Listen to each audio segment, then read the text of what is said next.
वंदे मातरम दोस्तों, स्वागत है आपका फिर से एक नए सवाल के साथ। आज के इस वीडियो में बात करेंगे एक्सरसाइज 1.3 का क्वेश्चन नंबर 3। और पिछले क्लास में हम बात कर चुके थे क्वेश्चन नंबर 1 और 2 के बारे में, जिसका आपको लिंक वीडियो के डिस्क्रिप्शन में मिल जाएगा प्ले लिस्ट के रूप में। तो चलिए हम इसे सॉल्व करके देखते हैं क्वेश्चन नंबर 3 को। क्वेश्चन नंबर 3 में हमसे पूछा गया है, उत्तरोत्तर आवर्धन द्वारा संख्या रेखा पर 5.37 पर रेखीय कोष्ठ को दिखाएं। 5.37 पर 7 पर क्या है? रेखीय कोष्ठ है। अगर इस रेखीय कोष्ठ को हम हटाएंगे तो संख्या रेखा कुछ इस प्रकार से चलते जाएगा अनंत की ओर। इस संख्या को हम संख्या रेखा पर प्रदर्शित करना है। तो चलिए हम इस ऐसी संख्या को संख्या रेखा पर हम किस प्रकार से प्रदर्शित कर सकते हैं, चलिए देखते हैं। पहले हमें क्या करना है, यह संख्या किन किन अनुमान लगाना है, किन दो संख्याओं के बीच में यह संख्या आएगा। 5 से बड़ी ये संख्या है 5.37 और 6 से छोटी है, तो इसका मतलब ये है कि 5 और 6 के बीच में ही यह संख्या आएगी। तो चलिए हम 5 और 6 को उत्तरोआवर्तित करके देखते हैं कि यह संख्या किस स्थान पे आएगी। तो इस संख्या को आवर्धित करेंगे तो संख्या रेखा में कुछ इस प्रकार से प्राप्त होने वाला है। 5.1, 5.2, 5.3, 5.4 ये चलते जाएगा कुछ इस प्रकार से। चलिए हम इसको देखते हैं आवर्धित करके। आवर्धित हमने किया हुआ है, सिर्फ इसको हम दर्शाना है, इस संख्या को, दी गई संख्या को कुछ इस प्रकार से हम इसे टिक कर लेंगे, क्योंकि हमने इसे आवर्धित किया हुआ है। यह संख्या रेखा चलती जाएगी। इसे हमने आवर्धित किया तो हमें क्या मिला है? 5.3। पहले 5.3 को खोजेंगे तो ये छोटी संख्या हो गई और 5.4 ये बड़ी संख्या हो गई। तो ये संख्या 5.3 और 5.4 के बीच में ही आएगा। तो चलिए हम इसे भी आवर्धित करके देखते हैं। इसे आवर्धित करेंगे तो संख्या रेखा कुछ इस प्रकार से होने वाला है।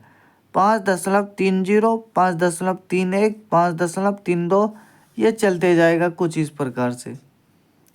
और लास्ट में क्या हो जाएगा? 5.40 ये इस प्रकार से चलते ही जाएगा। इसका कोई सीमा नहीं है, क्योंकि संख्या रेखा पर अनंत संख्याएं होती है। इसे आवर्धित करने के बाद इस बिंदु को हम प्रदर्शित करेंगे 5.30। 5.3 को हम 5.30 के रूप में लिख सकते हैं। इसे आवर्धित करने के बाद हम कुछ इस प्रकार से लाइन अप कर लेंगे।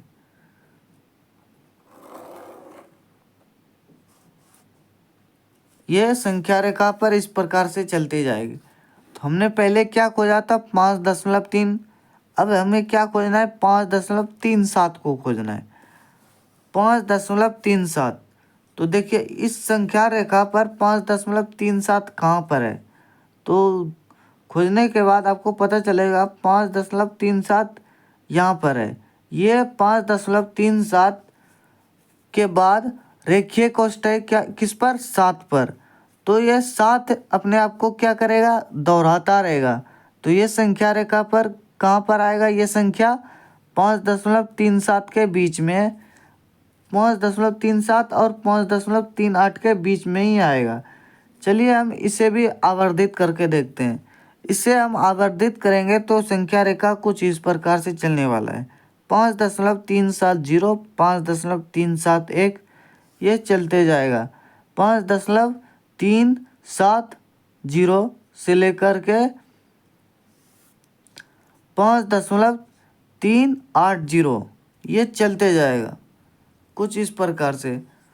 तो चलिए हम इसे भी लाइन अप करके प्रदर्शित करते हैं।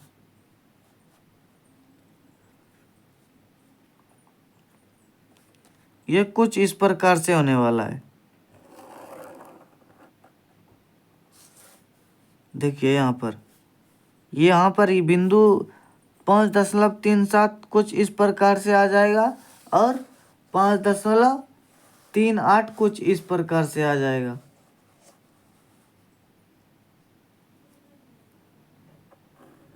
देखिए कुछ इस प्रकार से आवर्धित करेंगे तो कुछ इस प्रकार से आ जाएगा। अब हमें क्या खोजना है, 5.37 को हमने यहाँ पर खोज लिया था। अब 7 अपने आप को क्या कर रहा है, दोहरा रहा है, तो 5.377 खोजना है। तो 5.377 कहाँ पर है, तो यहाँ पर है। इसके बाद ये संख्या 7 क्या कर रहा है, अपने आप को दोहरा रहा है ना, तो यहाँ पर और हम एक संख्या को खोजेंगे। 5.377 चल रहा है, तो 5.377 को और 5.378 को हम आवर्धित करेंगे तो संख्या रेखा कुछ इस प्रकार से हमें प्राप्त होने वाला है। तो चलिए इसे भी हम लाइन अप करके देख लेते हैं। लाइन अप करेंगे तो संख्या रेखा कुछ इस प्रकार से चलने वाला है। ये चल रहा है 5.3770 से लेकर 5.779 फिर 5.778 हो जाएगा। 9 के बाद क्या हो जाएगा, 5.779 होगा तो फिर 5.780 हो जाएगा। 5.380 ये इस प्रकार से चलते जाएगा। ये संख्या रेखा के कुछ इस बिंदु पर आने वाला है। ये संख्या रेखा अब चलते जाएगा अनंत की ओर।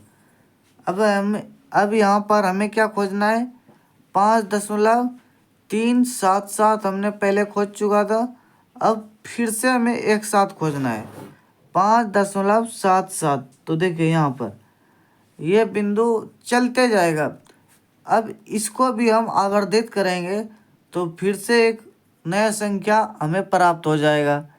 ये संख्या चलते जाएगा, इसे हम किसी फिक्स फॉर्म में नहीं प्रदर्शित कर सकते हैं क्योंकि हमें कुछ यहाँ पर लिखा हुआ भी नहीं दिया है। जैसे कि पहला नंबर क्वेश्चन में हमें दिया गया था 2.662 को प्रदर्शित करना है, 2.662 को प्रदर्शित करना है, मतलब ये फिक्स डिजिट था। लेकिन दूसरे क्वेश्चन में हमसे क्या पूछा गया था, 2.437 को प्रदर्शित करना है। इसमें भी हमें कितने अंक दिए गए हैं, कितने अंकों की संख्या दी गई है, 4 अंकों की। लेकिन क्वेश्चन नंबर 3 में हमें कोई फिक्स संख्या नहीं दिया गया है, लेकिन इस पर हमें क्या दिया गया है, रेखीय कोष्ठ, और यहाँ पर कहीं किसी भी संख्या में रेखीय कोष्ठ नहीं दिया गया है। इसीलिए हमें इस क्वेश्चन को इसी प्रकार से जारी रखना होगा और 2-4 स्टेप और अगर आप चाहते हैं कि बना करके छोड़ना है तो आप छोड़ सकते हैं। इसका कोई फिक्स आंसर नहीं आने वाला है। तो चलिए मिलते हैं एक नए सवाल के साथ एक नए क्लास में। तब तक के लिए धन्यवाद।